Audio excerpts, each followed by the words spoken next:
Hi ha una història molt antiga, nens i nenes de la sala, que ens parla d'una formiga i també d'una cigala.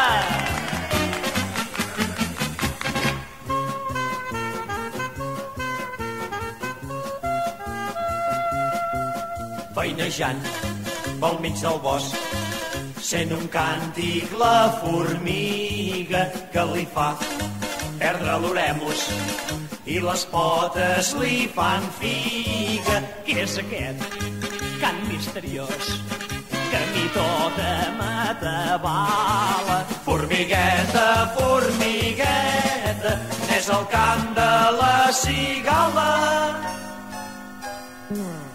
La formiga tafanera, alçant els ulls un moment, veu penjada d'una branca una bestiassa imponent i li crida amorosa: cigaló, bon cigaló, vulgues fer-me companyia quan arribi la tardor.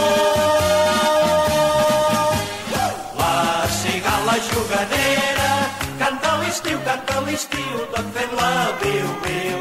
La cigala juganera, i és que a l'estiu, tota cuca viu. I a la pobra formigueta voleu saber què li passa? Sí!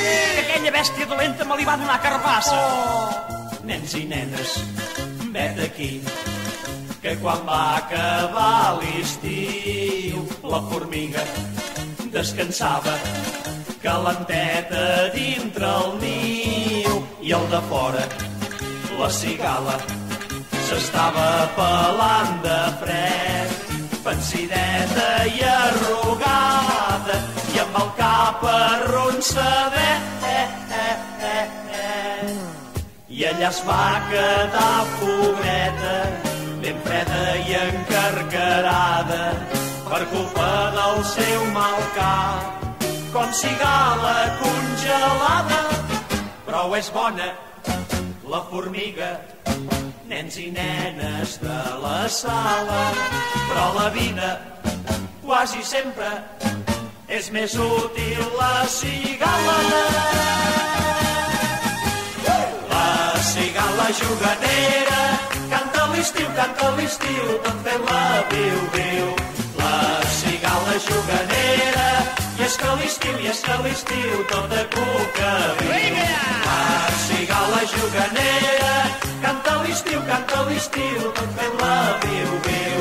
La cigala juganera, i és que a l'estiu, tota cuca